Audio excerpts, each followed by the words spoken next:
میں اپنے بہت ہی پیارے دوست مولانا خرم شہزاد صاحب کے پاس آیا تھا۔ میرے ذہن کے اندر کچھ سوالات تھے، تو میں نے سوچا کہ کیوں نہ مولانا صاحب سے ان سوالات کا جواب حاصل کر لوں۔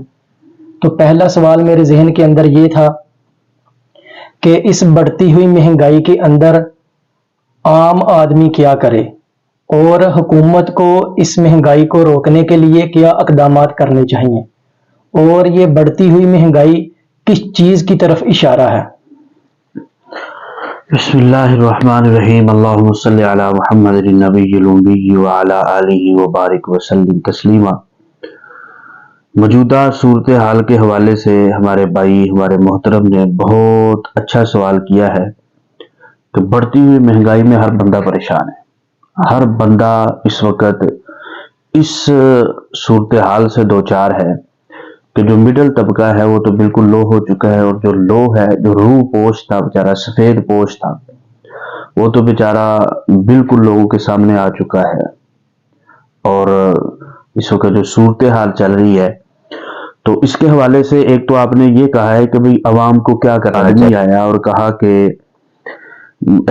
بارش نہیں ہو رہی، اور دوسرا آدمی آیا مال کے حوالے سے، اسی طرح تیسرا آدمی آیا اولاد کے حوالے سے۔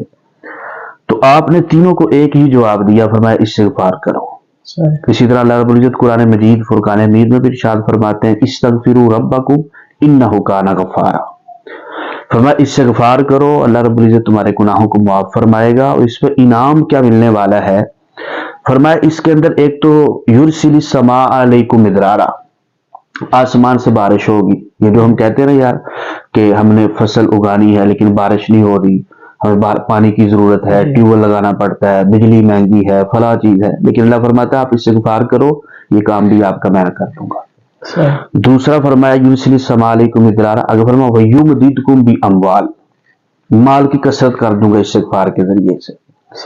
تیسرا فرمایا وہ بنین، اولاد کی کثرت کر دوں گا۔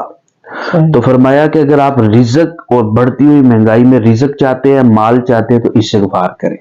استغفار ہر چیز کا حل ہے۔ حضرت یونس علیہ السلام آپ دیکھیں کہ حضرت یونس علیہ السلام مچھلی کے پیٹ کے اندر گئے، انہوں نے لا الہ الا انت سبحانک انی کنت من الظالمین پڑھا، تو اللہ رب العزت نے جناب مچھلی کے پیٹ کے اندر سے نکال دیا۔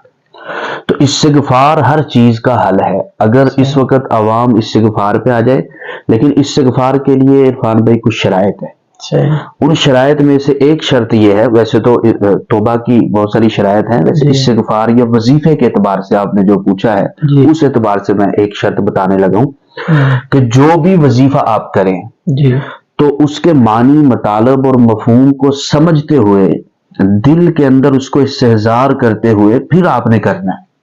پھر اس وظیفے کا، ابھی کل ایک ساتھی نے یہی وظیفہ پوچھا اور ایک بھائی نے اور وظیفہ پوچھا، تو وظیفے کے لیے شرط ہے کہ ایک تو اللہ پر یقین، اللہ پر توکل، اور اس کے معنی مطالب کو سمجھتے ہوئے آدمی نادم ہو، شرمندہ ہو۔ یہ نہیں ہے کہ بندہ بس لا الہ بے توجہی کے ساتھ اور توجہ کسی قسم کی نہ ہو اور بندہ پڑھتا جائے، تو اس طریقے سے ہاں ثواب تو پڑھنے کا ہو سکتا ہے مل جائے، تو لیکن جو ایک جس مقصد کے لیے آپ پڑھ رہے ہیں وہ مقصد حاصل نہیں ہوگا۔ اس لیے ہمیں چاہیے کہ جو بھی وظیفہ ہم کریں تو اس کے معنی اور مطالب کو سمجھیں۔ تو اگلا سوال آپ کا یہ ہے کہ بھئی حکومت کو کیا اقدامات کرنے چاہیے، حکومت کو کیا کرنا چاہیے۔ اس کو بتانے سے پہلے میں ایک اور وظیفہ بتا دوں اگر آپ کی اجازت ہو، تاکہ سننے والوں کو کچھ مزید فائدہ ہو جائے۔ ایک وظیفہ میں یہ بتانے لگا ہوں کہ اگر ایک آدمی صبح کو یہ وظیفہ پڑھ لے، شام تک اللہ پاک اس کی حفاظت فرماتے ہیں۔ شام تک ہر قسم کے شر سے، ہر قسم کے فتنے سے اللہ پاک اس کو محفوظ رکھیں گے۔ حضرت ابو درداء رضی اللہ تعالیٰ عنہ فرماتے ہیں کہ کسی نے بتایا کہ آپ کے گھر کو آگ لگ گئی ہے، تو حضرت ابو درداء رضی اللہ تعالیٰ عنہ فرماتے ہیں نہیں، میرے گھر کو آگ نہیں لگی ہے۔ تو لوگوں نے کہا کہ بھئی آپ کے گھر کو آگ لگ گئی ہے، سارا محلہ جل رہا ہے۔ کہا نہیں، میرے گھر کو آگ نہیں لگی ہے۔ تو لوگوں نے جا کر کے دیکھا، واقعی باقی سارے مکان جل گئے ہیں، لیکن حضرت ابو درداء رضی اللہ تعالیٰ عنہ کا گھر جو ہے وہ صحیح سالم ہے۔ اور آ کر کے پوچھا کہ ابو درداء کہ آپ کا گھر کیسے صحیح سالم ہے؟ تو انہوں نے کہا، بڑی مزیدار بات، انہوں نے کہا کہ میں نے جو وظیفہ صبح کو پڑھا تھا، مجھے اپنے اللہ پر کامل یقین تھا، کامل توکل تھا، کہ میرا گھر نہیں جل سکتا، کیونکہ اس وظیفے کی برکت کہ وظیفے کے اوپر کامل توکل ہونا چاہیے، یقین ہونا چاہیے، پھر اس کا فائدہ ہوتا ہے۔ تو انہوں نے فرمایا کہ مجھے اللہ پر کامل یقین اور توکل تھا، اس لیے میرا گھر جو ہے مجھے پتا تھا کہ نہیں جل سکتا۔ تو وہ وظیفہ کیا تھا وہ آخر میں انشاءاللہ ناظرین کو ہم بتائیں گے، تو اس سے پہلے ہم وہ وظیفہ اس کے اوپر سکرین کے اوپر بھی ہم چلا دیں گے انشاءاللہ۔ تو اگلا سوال آپ کہیے کہ حکومت کو کیا اقدامات کرنے چاہیے؟ جی پہلی بات تو یہ ہے کہ ہم کوئی پی ٹی آئی والا، کوئی نون لیگ والا، کوئی پیپل پارٹی والا، سب سے پہلے یہ دیکھنا ہے کہ بھئی محب وطن کون ہے۔ جی یہ وہی اقدامات کر سکتے ہیں جو محب وطن ہو۔ صحیح۔ اب دعویٰ پی ٹی آئی والے بھی کرتے ہیں کہ جی ہم محب وطن ہیں، نون لیگ والے دعویٰ کرتے ہیں ہم محب وطن ہیں، پیپل پارٹی والے کرتے ہیں ہم محب وطن ہیں۔ صحیح۔ اب عرفان بھائی آپ بتائیں، اور یہ جو سننے والے ہیں یہ بھی بتائیں اور ایمانداری سے بتائیں کہ اس وقت جو حالات چل رہے ہیں، ایک مثال ہے پی ٹی آئی والے کو ہم لے لیتے ہیں، ان کے پاس جو ڈالر ہے، ان کے ایم پی اے کے پاس، ایم این اے کے پاس جو ڈالر ہے، جو ملک کی معیشی صورتحال ہے، تو اگر ان کو کہا جائے کہ بھئی ان کو بیچ دو، مطلب وہ فائدہ ہوگا، نقصان تو نہیں ہے نا، فائدہ ہوگا جب ڈالر بک جائے گا، پیسہ آ جائے گا۔ ایمانداری سے بتائیں یہ کبھی نہیں کریں گے۔ جی جی کیوں نہیں کریں گے؟ بھائی یہ کریڈٹ تو نواز شریف کو چلا جائے گا، یہ کریڈٹ تو نون لیگ کو چلا جائے گا۔ پتہ چلا کہ نہیں، یہ بھی محب وطن ہے۔ نہیں، میں یہ نہیں کہ میں پی ٹی آئی کو ہٹ کرنا چاہ رہا ہوں، میں ایک بات سمجھانا چاہ رہا ہوں۔ اب ادھر آ جائے نون لیگ کی طرف، اگر عمران خان کی حکومت ہو تو وہ بھی اسی طرح کریں گے۔ جی سمجھ آ رہی ہے؟ تو ہمیں اس وقت سب کو متحد ہونے کی ضرورت ہے۔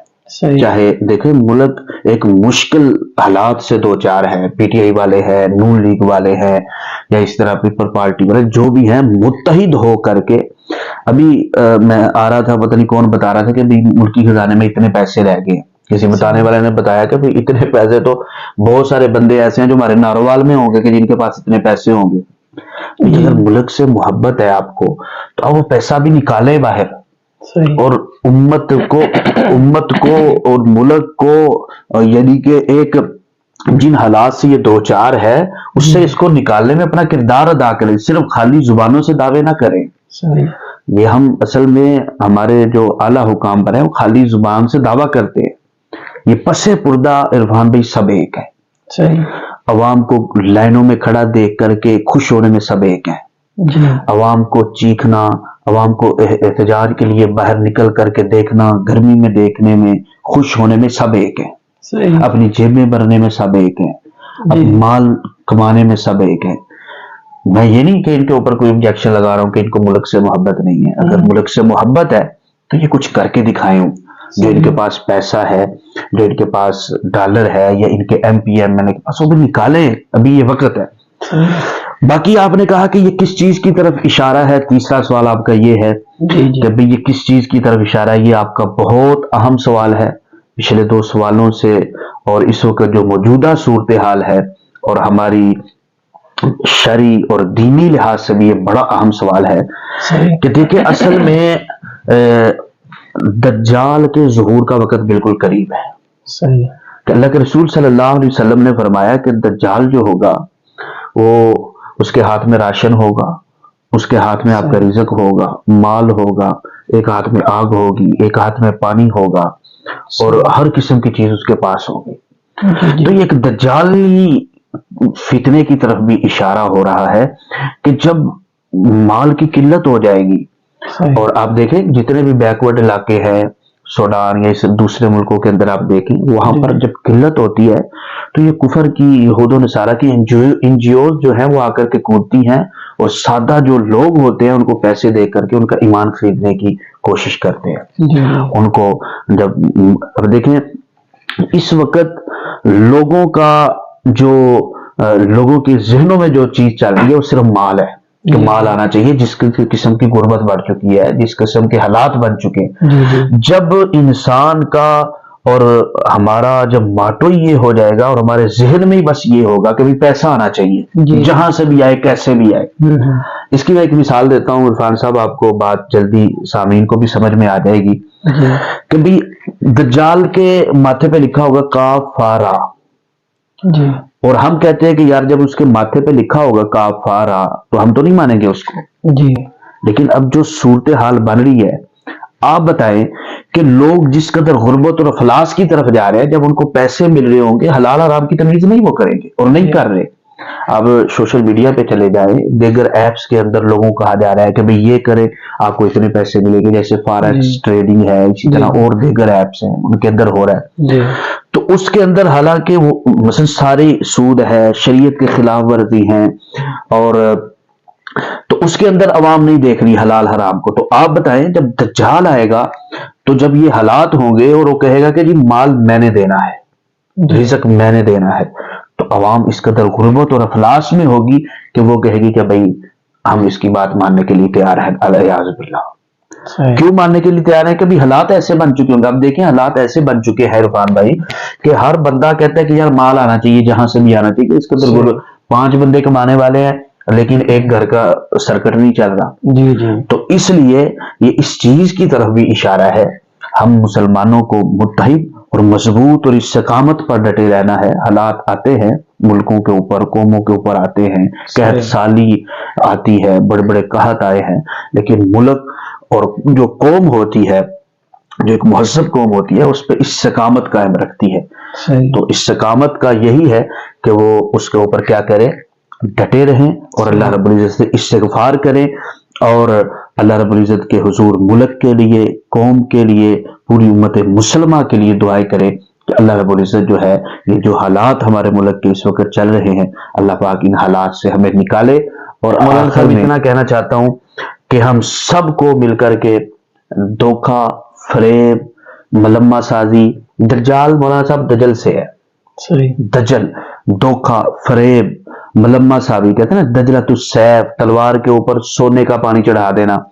تو آج ہم بھی ایسے ہی کر رہے ہیں، دجالی تہذیب کے اندر آ چکے ہیں کہ ملک کے حالات کیوں نہیں درست ہو رہے. آپ دیکھیں ابھی آپ دکاندار ہیں، آپ کی کریانے کی دکان ہے، آپ بتائیں کہ اس قدر ملمہ سازی سے چیزیں بیچی جا رہی ہیں، جھوٹ سچ بول کر کے، کہ الامان والحفیظ، اور جو چیز مہنگی ہونے والی ہے تو اس کو ذخیرہ اندوزی نہیں کی جا رہی. چینی ہے، گھی ہے، اس کی ذخیرہ اندوزی نہیں ہو رہی. کیوں مہنگی ہو رہی ہے؟ زیادہ مین وجہ جو ہے وہ ذخیرہ اندوزی ہے. تو ہر بندہ تو مثلا دین سے دور ہو رہا ہے، ہر بندہ کو پیسے کا لالچ ہے، تو ملک کے ساتھ محبت کون نبھائے گا؟ غریب بندہ تو بیچارہ محبت کرتا ہی کرتا ہے، مثلا نہ بھی کرے تو اس نے تو کہنا ہے کہ بھئی ہمیں ملک سے محبت ہے. لیکن پتہ تو تب چلے گا کہ ایک ریڑھی والا بھی ہو، ایک اس سے اتلے طبقے جو بھی ہے، وہ تجارت کے اندر سچ کو لے کر کے آئے. جب سچ کو لے کر کے آئے گا، سچ کے ذریعے سے انشاءاللہ اللہ رب العزت جو ہے ملک اور قوم کو ایسا اٹھائیں گے اور ایسی ترقی سے نوازیں گے کہ ہم اور آپ سوچ بھی نہیں سکتے. تو اللہ رب العزت سے دعا ہے کہ اللہ رب العزت جتنا ہم نے کہا ہے، سنا ہے، اس پر ہم سب کو عمل کرنے کی توفیق